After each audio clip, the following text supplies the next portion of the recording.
Hello friends, welcome to Studykar. मैं हूं आपका दोस्त प्रभाकर। आज के इस लेक्चर में हम डिस्कस करेंगे 16 जुलाई 2023 के मोस्ट इंपॉर्टेंट करंट अफेयर्स के क्वेश्चन। तो आप इस पूरे लेक्चर को बहुत ही ध्यान से लास्ट तक जरूर देखिएगा। आज का पहला और इम्पोर्टेंट क्वेश्चन है, गजाए कोठा अभियान किस राज्य में शुरू किया गया है? आंसर हो जाएगा असम में। तो दोस्तों, असम राज्य में अभी हाल ही में गजाए कोठा अभियान को शुरू किया गया है। हुआ क्या है कि जो असम का पूर्वी हिस्सा है, यहाँ पर मानव हाथी संघर्ष बढ़ गया है। यानी कभी इंसान हाथियों को नुकसान पहुंचा रहे हैं और कभी हाथी जो हैं इंसानों को नुकसान पहुंचा रहे हैं। तो इसी मानव हाथी संघर्ष को कम करने के लिए असम राज्य में गजाए कोठा अभियान को शुरू किया गया है। इस अभियान के तहत क्या किया जाएगा कि जो वहाँ के लोग हैं उनको हाथियों की संस्कृति के बारे में बताया जाएगा, हाथियों के व्यवहार के बारे में बताया जाएगा, इसके अलावा हाथियों के महत्व के बारे में भी बताया जाएगा, जिससे दोस्तों मानव हाथी संघर्ष को कम किया जा सकता है। बात आई है असम की, तो असम से रिलेटेड कुछ इंपॉर्टेंट पॉइंट डिस्कस करते हैं।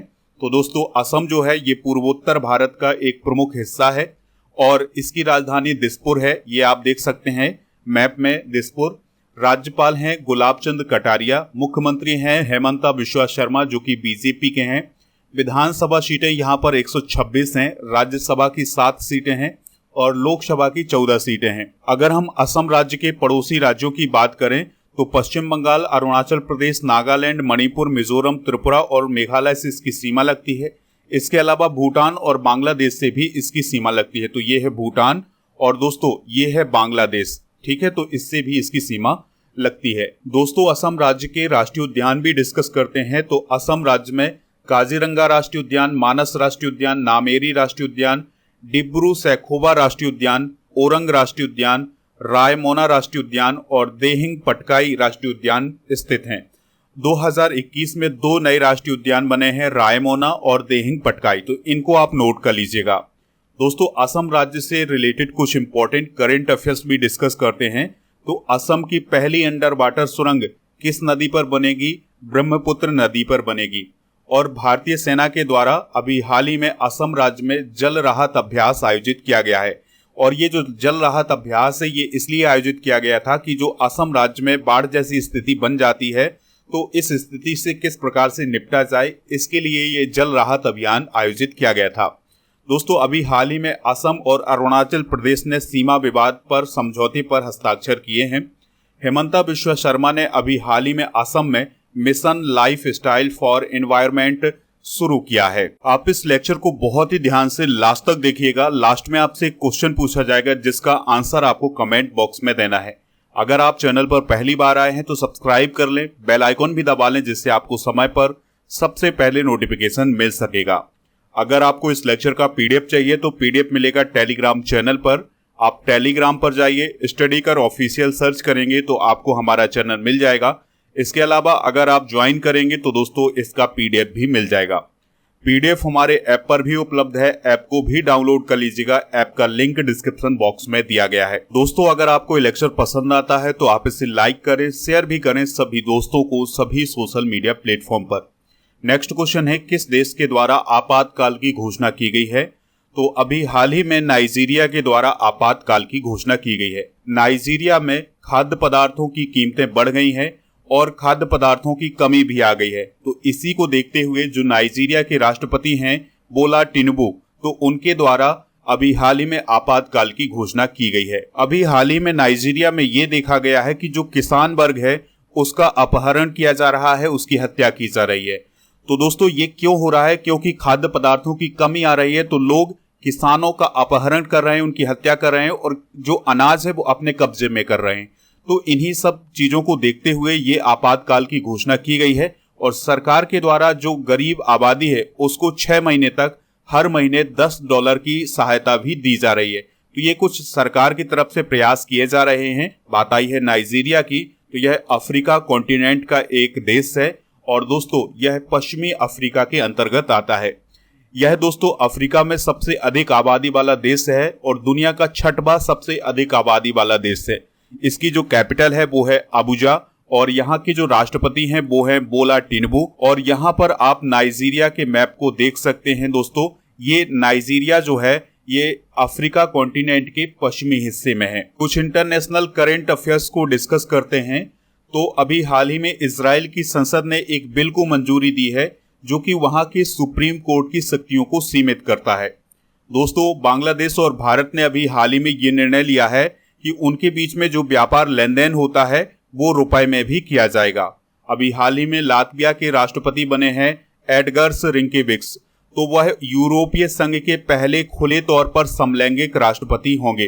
दोस्तों, खुले तौर पर समलैंगिक राष्ट्रपति होने का अर्थ यह है कि उन्होंने ये बताया हुआ है कि वो समलैंगिक है। ताइवान ने अभी हाल ही में ये घोषणा की है कि वह मुंबई में अपना तीसरा राजनयिक कार्यालय खोलेगा भारत में। दोस्तों, कनाडा ने विदेशी श्रमिकों के लिए अभी हाल ही में डिजिटल खानाबदोश रणनीति शुरू की है। तो ये है कुछ international current affairs. Next question है, न्यायमूर्ति अलेक्जेंडर थॉमस किस उच्च न्यायालय के कार्यवाहक मुख्य न्यायाधीश बने हैं? आंसर हो जाएगा केरल। तो केरल उच्च न्यायालय के जो कार्यवाहक मुख्य न्यायाधीश बने हैं वो कौन बने हैं? न्यायमूर्ति अलेक्जेंडर थॉमस। दोस्तों, अभी हुआ क्या है कि जो केरल उच्च न्यायालय के मुख्य न्यायाधीश थे न्यायमूर्ति एस.वी. भट्टी, तो उन्हें सर्वोच्च न्यायालय बुला लिया गया है और उन्हें सर्वोच्च न्यायालय का न्यायाधीश बनाया गया है। तो अब ये पद खाली हो गया था, तो उनकी जगह जो न्यायमूर्ति अलेक्जेंडर थॉमस हैं उन्हें कार्यवाहक मुख्य न्यायाधीश बनाया गया है। बात आई है केरल की, तो केरल से रिलेटेड कुछ इंपॉर्टेंट करंट अफेयर्स डिस्कस करते हैं। केरल के पहले अशोक चक्र विजेता थे हवलदार एल.बी. डिक्रूज, तो उनका भी हाल ही में निधन हुआ है। केरल पूरी तरह ई शासित राज्य बन गया है।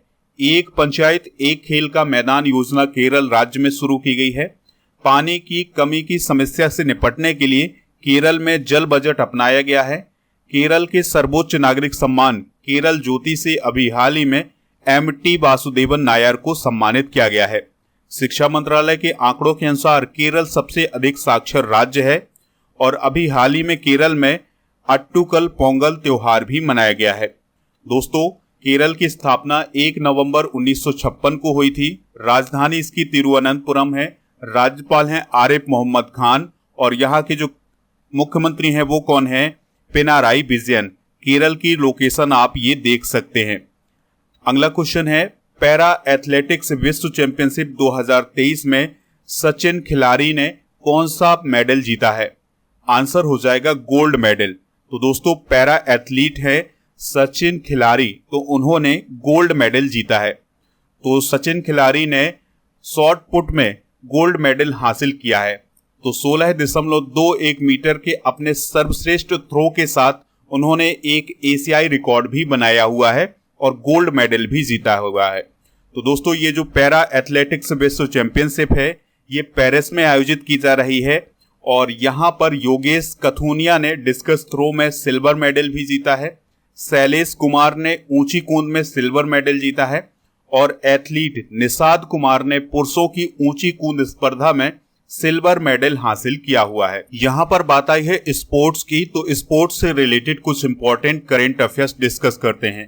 तो अभी हाल ही में आईसीसी के द्वारा ये निर्णय लिया गया है कि जो पुरुष और महिला क्रिकेटर होंगे उन्हें समान वेतन दिया जाएगा। भारत ने विश्व तीरंदाजी युवा चैंपियनशिप 2023 में अभी हाल ही में 11 मेडल जीते हैं। और दोस्तों, अभी हाल ही में आईसीसी के द्वारा वनेंदु हसरंगा और एस्ले गार्डनर को ICC player of the month चुना गया है जून महीने के लिए। अभी हाल ही में मैक्स वेरस्टैपेन ने ब्रिटिश ग्रैंड प्रिक्स 2023 का खिताब अपने नाम किया है। नीदरलैंड की जो पुरुषों की हॉकी टीम थी उसने FIH हॉकी प्रो लीग का खिताब अभी हाल ही में जीता है। नेक्स्ट क्वेश्चन है, किस राज्य के आथूर पान को जीआई टैग दिया गया है? आंसर हो जाएगा तमिलनाडु। तो तमिलनाडु का जो आथूर पान है उसे अभी हाल ही में जीआई टैग प्रदान किया गया है और यह पान तमिलनाडु के थूथुकुडी जिले में पाया जाता है और यह पान अपने मसालेदार और तीखे स्वाद के लिए जाना जाता है। दोस्तों, जीआई टैग से रिलेटेड कुछ इंपॉर्टेंट पॉइंट डिस्कस करते हैं। तो जीआई टैग तब दिया जाता है जब किसी प्रोडक्ट की एक खास पहचान होती है, किसी स्थान को लेकर एक खास पहचान होती है, तो उस उत्पाद को, उस प्रोडक्ट को जीआई टैग दिया जाता है। और जो भौगोलिक संकेत रजिस्ट्री का कार्यालय है वो चेन्नई तमिलनाडु में स्थित है और ये जो जीआई टैग दिया जाता है ये 10 सालों के लिए वैध होता है और भौगोलिक संकेत अधिनियम कब आया था? 1999 में। यह प्रभावी कब हुआ था? 2003 में। और पहला जीआई टैग दार्जिलिंग चाय को दिया गया था 2004 में। दोस्तों कुछ इंपॉर्टेंट जीआई टैग डिस्कस करते हैं जो कि 2023 में प्रदान किए गए हैं। तो बनारसी पान उत्तर प्रदेश से है, तो इसे जीआई टैग दिया गया है। लंगड़ा आम उत्तर प्रदेश। रामनगर भंटा जो कि एक सफेद गोल बैगन है, तो यह भी उत्तर प्रदेश से रिलेटेड है, इसे भी जीआई टैग दिया गया है। आदम चीनी चावल जो कि उत्तर प्रदेश से रिलेटेड है, इसको भी जीआई टैग दिया गया है। इसके अलावा बासमती नगरी दुबराज चावल को जो कि छत्तीसगढ़ से रिलेटेड है, इसे भी जीआई टैग दिया गया है। मुरैना के गजक को जो कि मध्य प्रदेश से रिलेटेड है। रीवा के सुंदरजा आम को जो कि मध्य प्रदेश से रिलेटेड है, इसको जीआई टैग दिया गया है। और मिर्चा या मरचा चावल जो कि बिहार से रिलेटेड है, इसे भी जीआई टैग दिया गया है।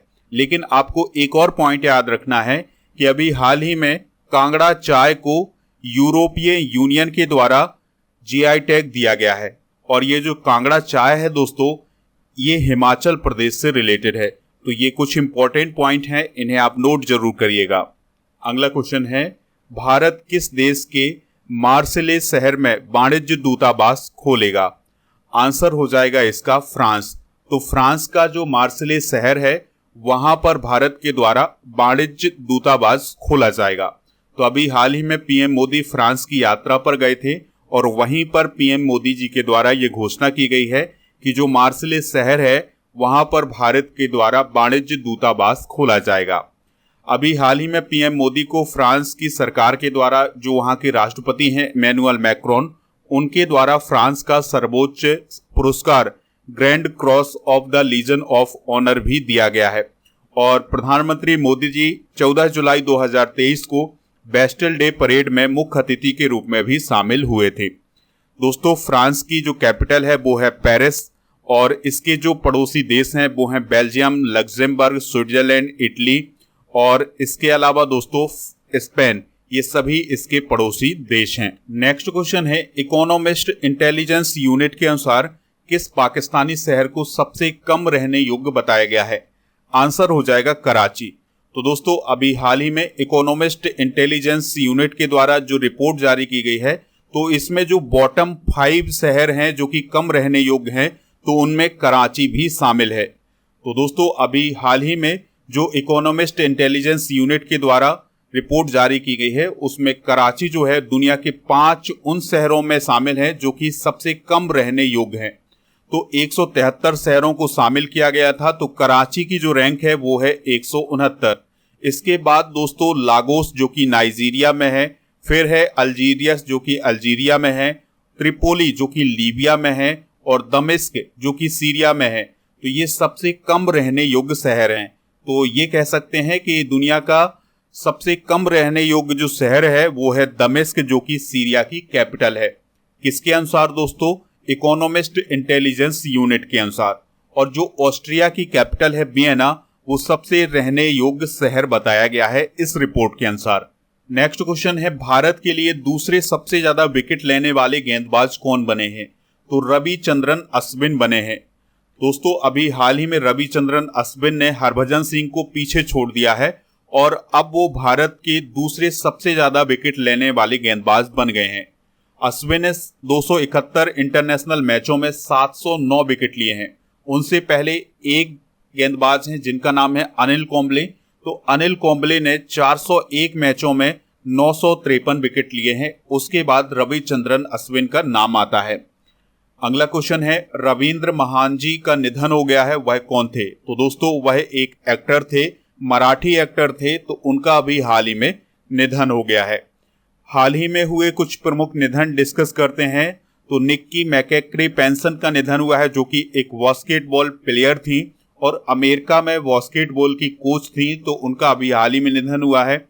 नंबूदरी का निधन हुआ है जो कि एक चित्रकार और मूर्तिकार थे। जॉन बेनेस्टर गुड इनफ का निधन हुआ है जो कि एक वैज्ञानिक थे। हरद्वार दुबे का निधन हुआ है जो कि राज्यसभा सांसद थे। राकेश मास्टर का निधन हुआ है जो कि टॉलीवुड के कोरियोग्राफर थे। और वीर देवेंद्र सिंह का निधन हुआ है, जो कि पंजाब के पूर्व डिप्टी स्पीकर थे। नेक्स्ट क्वेश्चन है, साइबर सुरक्षा के बारे में G20 सम्मेलन कहां आयोजित किया गया है? आंसर हो जाएगा गुरुग्राम में। तो गुरुग्राम हरियाणा में अभी हाल ही में साइबर सुरक्षा के बारे में G20 सम्मेलन आयोजित किया गया है। और दोस्तों, इस सम्मेलन का जो उद्देश्य था वो था तकनीकों के युग में साइबर अपराध और सुरक्षा की चुनौतियों का समाधान निकालना। तो ये कुछ इंपॉर्टेंट पॉइंट हैं, इसको आप नोट करिएगा। दोस्तों, हमने G20 से रिलेटेड एक वीडियो बनाया हुआ है जिसमें हमने G20 को डिस्कस किया हुआ है। तो G20 की जितनी भी मीटिंग्स हुई है और G20 के बारे में जितने भी और इम्पोर्टेंट पॉइंट हो सकते हैं उसको डिस्कस किया हुआ है। तो आप वीडियो को जरूर देखिएगा। चैनल पर एक बार विजिट करेंगे तो आपको वीडियो मिल जाएगा और इसका लिंक मैं डिस्क्रिप्शन बॉक्स में भी डाल दूंगा, तो आपको वहां से भी वीडियो मिल जाएगा। दोस्तों, चलिए कल के करेंट अफेयर्स को रिवाइज करते हैं, फिर इसके बाद जनरल नॉलेज के पिटारे को डिस्कस करेंगे और लास्ट में आपसे एक क्वेश्चन पूछेंगे जिसका आंसर आपको कमेंट बॉक्स में देना है। तो कल का पहला क्वेश्चन था, चंद्रयान 3 को किसके द्वारा लॉन्च किया गया है? इसरो के द्वारा। किस देश के द्वारा पीएम मोदी को grand cross of the legion of honour से सम्मानित किया गया है? फ्रांस के द्वारा। किस राज्य के सोनभद्र में 2 थर्मल पावर परियोजनाओं को मंजूरी दी गई है? उत्तर प्रदेश में। किस राज्य ने कुई भाषा को भारतीय संविधान की 8वीं अनुसूची में शामिल करने की सिफारिश की है? ओडिशा ने। रक्षा मंत्रालय ने फ्रांस से कितने राफेल लड़ाकू विमान खरीदने को मंजूरी दी है? 26। एशियाई एथलेटिक्स चैंपियनशिप में ज्योति याराजी ने कौन सा मेडल जीता है? Gold. Prism the ancestral award of rainbow के लेखक कौन है? विनोद मनकारा। अंडर 21 यूरोपीय चैंपियनशिप खिताब किसने जीता है? इंग्लैंड ने। ऑपरेशन सदर्न रेडीनेस 2023 में किसने हिस्सा लिया था भारत की तरफ से? तो INS सोनायना ने हिस्सा लिया था। देवेश उत्तम किस देश में भारत के राजदूत बने हैं? लिथुआनिया में। दोस्तों, आज के जनरल नॉलेज के पिटारे में हम डिस्कस करेंगे प्रमुख व्यक्ति और उनके उपनाम। जैसे सीमांत गांधी के नाम से खान अब्दुल गफ्फार खान को जाना जाता था, राष्ट्रपिता के नाम से महात्मा गांधी को और बापू के नाम से भी महात्मा गांधी को जाना जाता है। वयोवृद्ध पुरुष के नाम से दादा भाई नौरोजी को और लोह पुरुष के नाम से सरदार वल्लभ भाई पटेल को, शांति पुरुष के नाम से लाल बहादुर शास्त्री को और पंजाब केसरी के नाम से लाला लाजपत राय को जाना जाता था। बंगाल केसरी के नाम से आशुतोष मुखर्जी को, बिहार केसरी के नाम से डॉक्टर श्री कृष्ण सिंह को, आंध्र केसरी के नाम से टी प्रकाशम को और शेरे कश्मीर के नाम से शेख अब्दुल्ला को, बंगबंधु के नाम से शेख मुजीबुर रहमान को जाना जाता था और देश बंधु के नाम से चितरंजन दास को जाना जाता था। तो दोस्तों, ये हैं प्रमुख व्यक्ति और उनके उपनाम। कल के करेंट अफेयर्स में जो क्वेश्चन पूछा गया था तो उसका दोस्तों सभी ने आंसर दिया है। उसका आंसर था इसरो। और ये भी पूछा गया था कि इसरो की स्थापना कब हुई थी, तो कुछ लोगों ने इसका भी आंसर दिया है 1969 में इसकी स्थापना हुई थी। तो इस प्रकार से दोस्तों, आपसे जो क्वेश्चन पूछा जाए उसका आंसर आप कमेंट बॉक्स में जरूर बताइएगा। कुछ लोग बहुत डिटेल से लिखते हैं, तो आपको जो भी इंफॉर्मेशन पता हो वो आप कमेंट बॉक्स में जरूर बताया करिएगा।